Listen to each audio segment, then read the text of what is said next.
Welcome to History and Politics with Dr. Brovkin channel.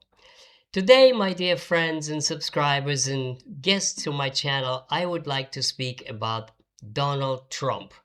And the title of my talk today is Trump's Troubles: Who Defeats Whom? This is all about the Memorandum of Understanding, and the whole world is discussing in various kinds of ways as to what is going on. Because what is going on is a serious political crisis in the United States. There are calls for President Trump to resign. There are accusations of betrayal. There is an open rift between the United States and Israel, and there is serious opposition to the Memorandum of Understanding with Iran among the very powerful American lawmakers and all kinds of political organizations. Especially those that openly side with Israel and support Israeli agenda. So this is, one could say, for the first time in a very long time, uh, that you have a serious rift over policy between Israel and its supporters on the one hand, and the American administration on the other. Even more interesting, that is, in the context that Trump has been seen and has been viewed and called as a most pro-Israeli president in many years, if of all time. So that rift needs to be discussed and interpreted and understood. So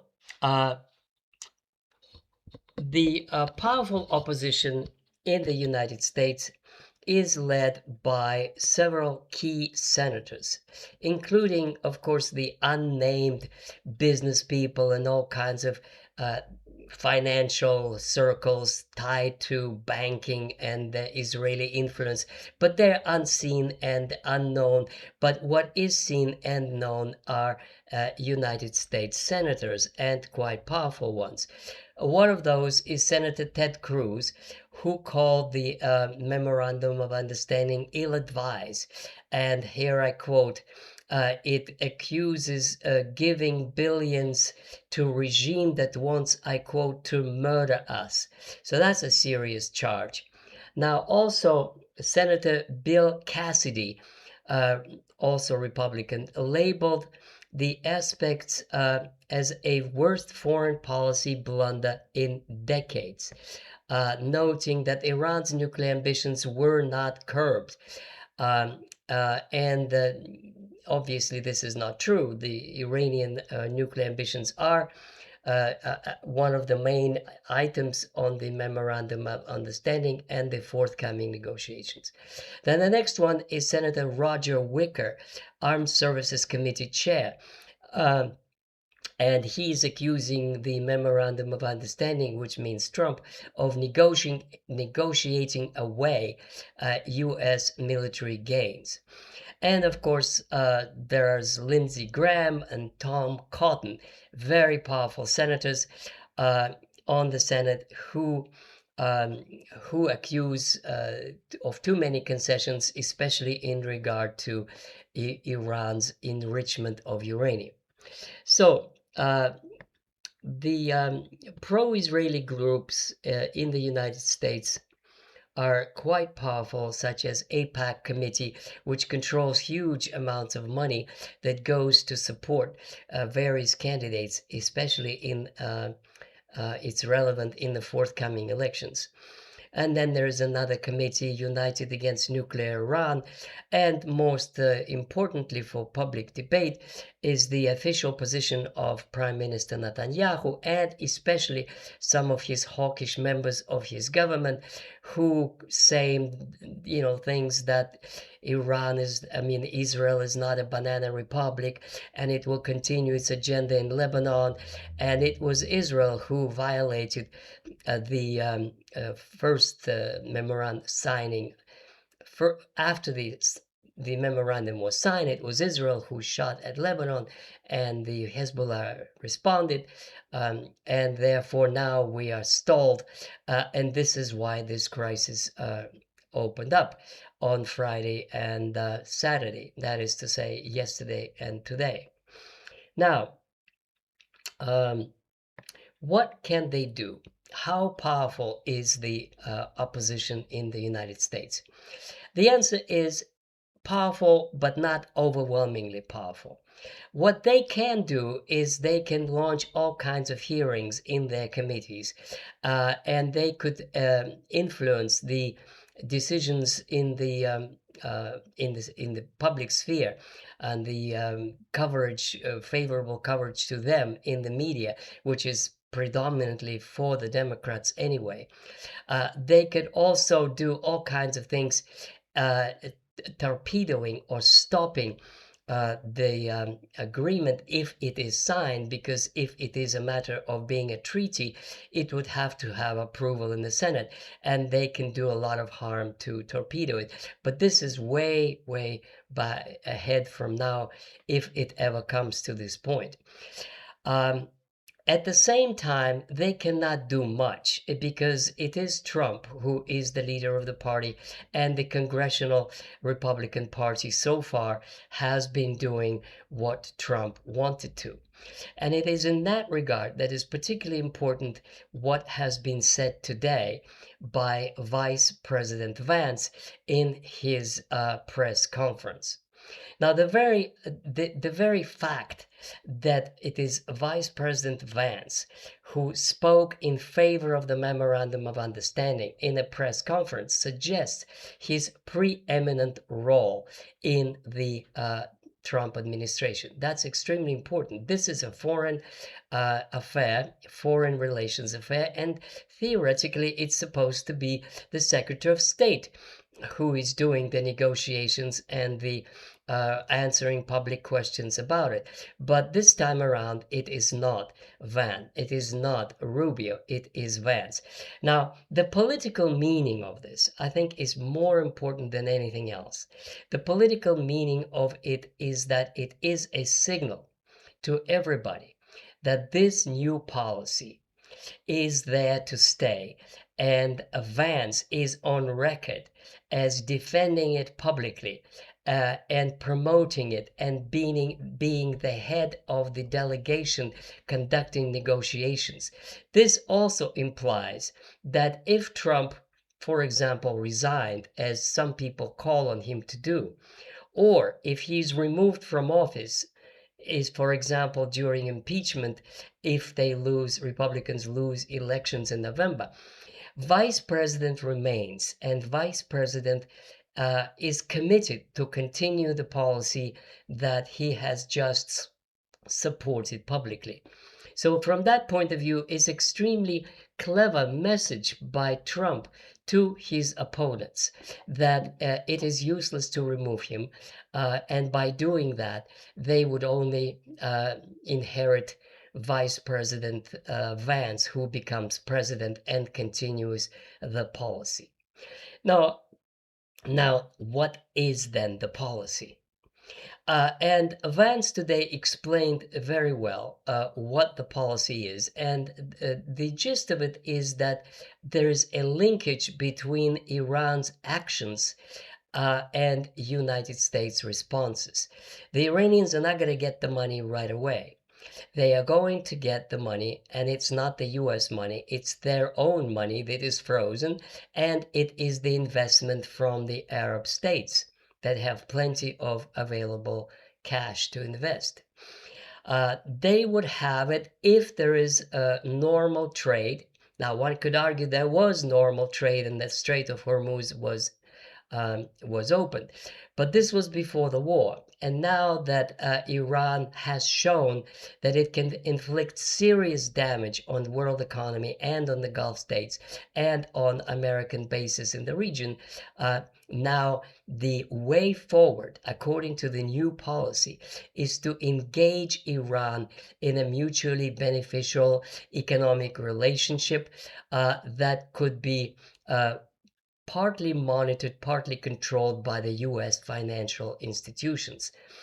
Now, to me, this policy reminds a kind of a Ostpolitik of the 1970s, when West Germany under Willy Brandt and President Nixon in the United States pursued a policy of détente with the Soviet Union. And the idea was to engage the Soviets economically, so that they would be more interested in peace than in war, so that they could get benefits from the peace rather than keep escalating to a war. A pretty good lesson from history that today's European leaders might learn something from. But getting back to the current situation, the Vance today implied that as Iran moves forward, it could be lured into mutually beneficial economic relations, and he was not scared by the prospect of Western investments from the Gulf into Iranian economy, because that would create incentives for Iran to, as Vance put it, behave appropriately. Now, the Israelis are totally and completely against the Memorandum of Understanding, and their argument basically goes like this. The agenda which Trump officially supported was to eliminate nuclear program in Iran. To this one, Trump answers that it will be, and that's a part of the understanding. The second item was to eliminate a ballistic missile program of Iran. To that now has changed. Trump has changed his position. Now he says Iran has a right of self-defense as any other country, and since other countries have ballistic missiles in the neighborhood, Iran can have that too. This is a major policy shift and a major concession to Iran indeed. The sticky point also is the help Iran provides to Hezbollah, which is used to be called help to the terrorist organizations. Now, that too could be said partially is addressed, because if there is a ceasefire or if there is a treaty, then there would be obligations on Israel and on Hezbollah as well. Israel being represented by the United States and Hezbollah's interests represented by Iran. So one could say fairly that at least some, if not half, of Israelis' concerns were addressed, but the Israelis are quite upset that not all of them became the agenda pursued by the United States. So the question, as I posed it earlier, was who is going to defeat whom? And the reason that is such an important question is because it's all about November. Everything that Trump does is about November elections. And if we ask a simple question, what does Trump need ideally for the November elections to have a chance to retain Republican majority? The answer is self-obvious. What he needs is calm markets. That's at the very least, or prosperous markets, booming markets. That's what he would like. That means he needs a low price of oil. That means avoiding economic depression or shrinkage of the economy for the lack of oil. He needs an image of a peacemaker, his original image, in order to galvanize the MAGA movement, in order to oppose the Democrats and to revive the enthusiasm for him that began to subside in view of the recent failures. Now, the alternative for Trump is nothing short of catastrophic. If he fails to win the in November elections, then his political career is over. At the very best, he would be a lame duck president for the next 2 years. And in the worst case scenario, he could be impeached again. or even removed from office, depending on on whether the Democrats have a majority in both houses. And if they do, that may become theoretically possible. And my final question, my dear friends and subscribers, is where is the real Trump? And that question I posed to you in the survey after this video. What is the real Trump? Is Trump the deal maker, the compromise maker, the Trump that is now ready to pursue a new policy of accommodation, toleration, and coexistence with Iran? Is that the real Trump? Or is the real Trump the one who threatened to blow up Iran, to obliterate the Iranian civilization, and to destroy millions of people? What is the real Trump? And I will cautiously try to give my answer to this. And my answer is that my belief is that if Trump could win militarily, he would have. If he could have succeeded in overthrowing Iran leadership and sowing chaos and internal revolution and collapse of the regime, he would gladly have received this. However, that didn't work. And he came to a conclusion, as most military specialists, that there is no military solution. Iran cannot be brought to its knees simply because it has the missiles, it has prepared well for the war, it has the capacity to close the Strait of Hormuz, and it has the capacity to keep on fighting and resist Israeli and American missiles. So once that is impossible, Trump, the deal maker, Trump, the negotiator, Trump, the businessman, comes to a conclusion, well, if that cannot be done, let's make a deal. That is typical Trump. Remember when he sent an American armada of aircraft carriers to threaten Kim Jong-un in North Korea? And then what happened? After all these threats, he saw and met Kim Jong-un, and then they hugged each other and they became best of friends. And now nobody's talking about military threats to obliterate North Korea anymore. So, but I'm very curious as to what you think about the real Trump. And this is it for today. I welcome your comments and your likes if you like it. And I remind you one more time that I have started the podcast series and that my book, the latest one, from Vladimir Lenin to Vladimir Putin, is available at routledge.com. And I invite you to read it. Thank you very much, and I'll see you soon. Goodbye.